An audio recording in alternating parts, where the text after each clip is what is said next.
Okay, guys, so this is the quickest Photoshop tutorial possible pretty much today.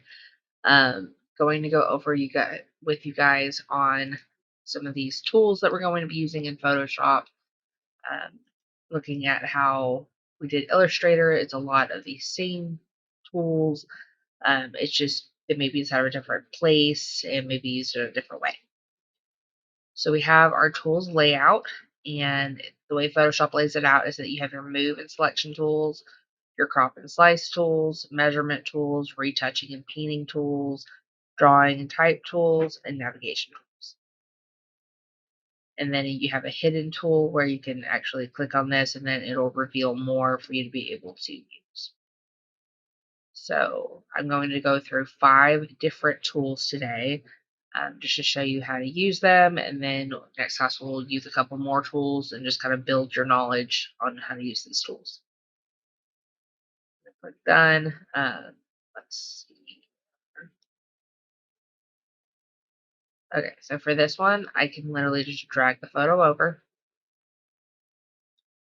This is an old famous model. So the spot healing brush is going to be located over here. You literally can just click it, and then voila, no more. Yay, it is that easy. So if you ever have a pimple you want to get rid of, or tattoo you want to get rid of, kind of thing, this is one to use. See right there, I can use it to get rid of the little marks on our arm. And it looks pretty flawless in there. So that's super easy. And then next one up is going to be the healing brush tool. It is a lot like the spot healing brush tool, but a little bit different. Um, so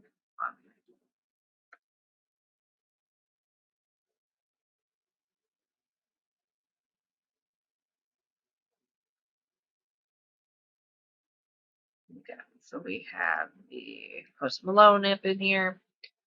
And here's the thing about the spot healing brush tool versus the healing brush tool. The spot healing brush tool, it's taking what is around you to try to get in there, which is fine until you start getting in here where you can see starts looking kind of cloudy because it doesn't have enough clear skin to work with.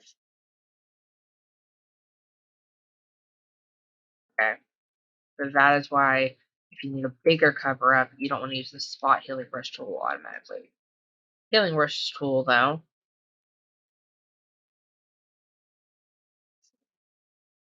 you click, you're saying that you have to do the alt click to define a source point to prepare the image. So I hold on my alt button, this little deal pops up, it looks like a crossbow era target there. I'm going to click on a wider part of the skin and see now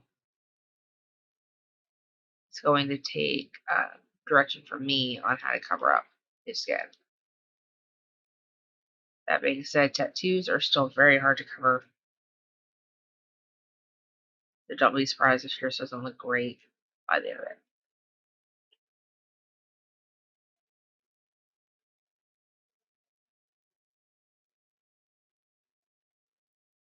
So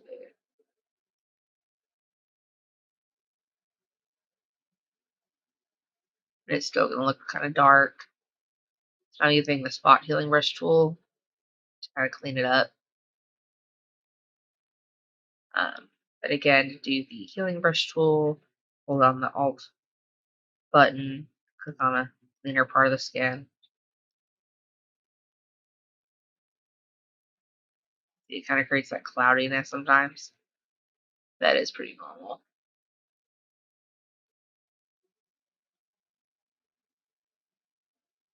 And so if you're getting that cloudy point, you can also try the spot healing brush tool to even things up. I normally use the spot healing brush tool more than I use the healing brush tool. But the thing about the spot healing brush tool is that sometimes if you click on it too much, then you end up with a bunch of little dots. Um, that's all I'm going to clean up on his face. You guys can clean up his whole face and let me know if you need help with that. But you should try to get rid of most of the tattoos you see on Posty's face.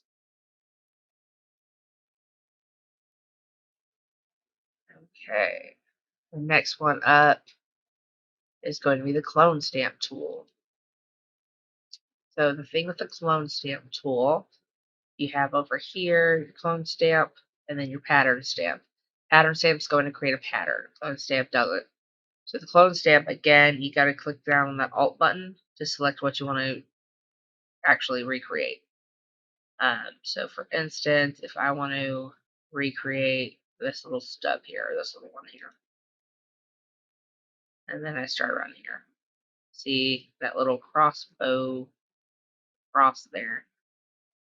It's going to take reference from that, and that's what's going to recreate. And if you notice here, because all this is blurry, this isn't, kind of looks weird. So you have to keep an eye on that. Um,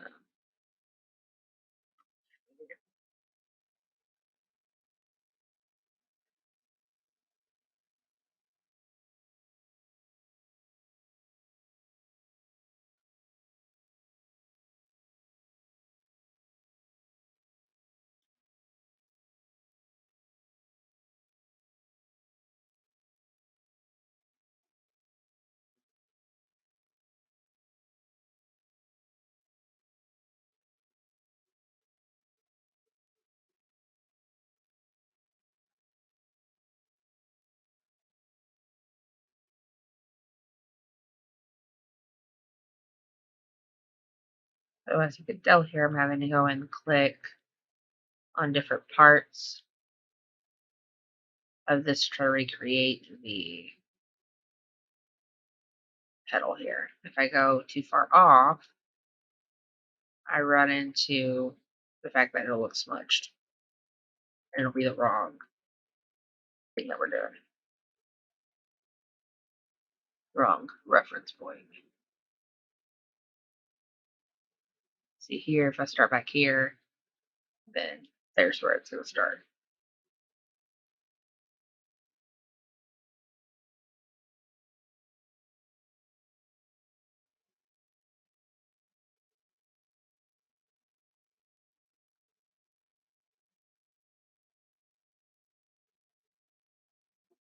A lot of that's just paying attention to where your reference point actually is.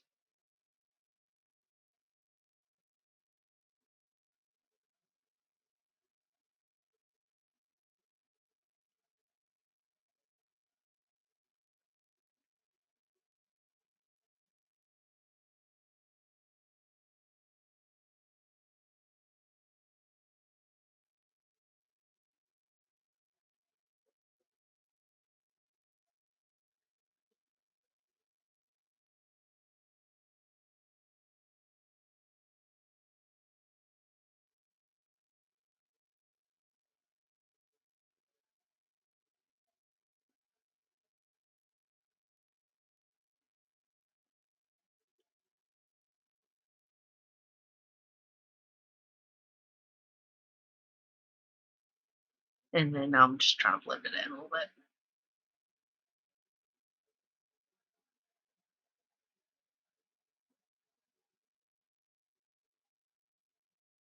Okay, so that's one way that you can use this.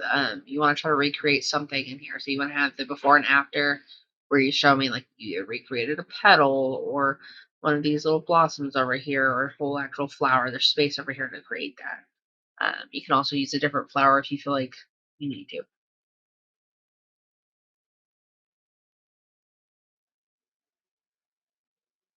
So you want to make sure you're taking screenshots or saving these as PNGs or JPEGs uh, as you go along. JPEGs are the ones you're probably going to want for this.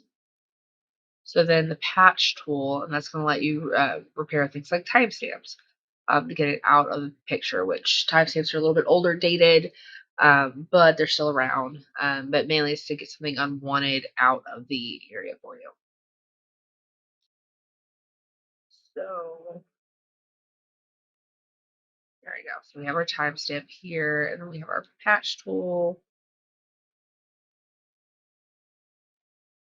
So I'm going to draw all the way around there. And then go find something that looks similar to what I want. And then click off and ta-da! That one's easy. I love our unicorn balloon. So again, patch tools just help you get rid of something and make it look like it wasn't there to begin with.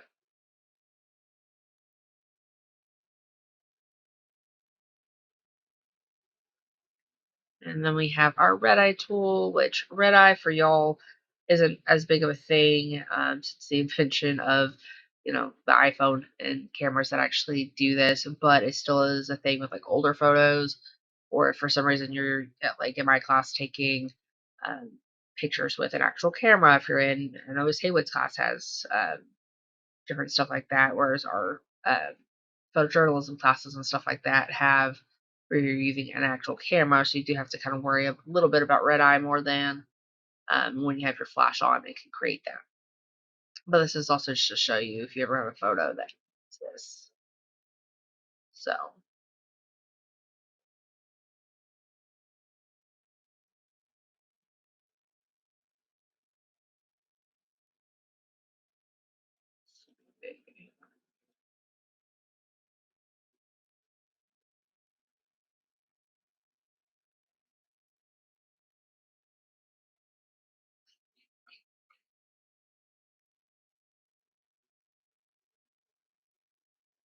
so it's right there. It says red eye tool. Click and done. And it's gone. Yay. So that's not hard at all.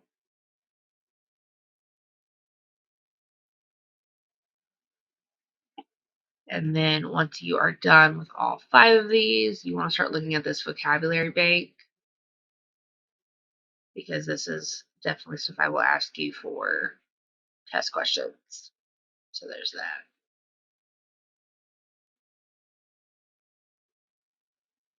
And if it looks like everyone's getting done too early, I will definitely go through and give you the next project. Otherwise, we are done. So say if I'm done with this, obviously I have your original shot so I can see what you've done. So you want to be able to then do file, save as, like bold red eye. Obviously there's something else too.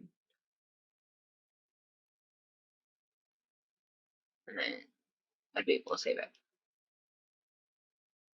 Make sure you turn in. I want those after photos turned in. If you use a different photo, like you decide to find your own stuff online, I'm going to need the before and after. So there's that.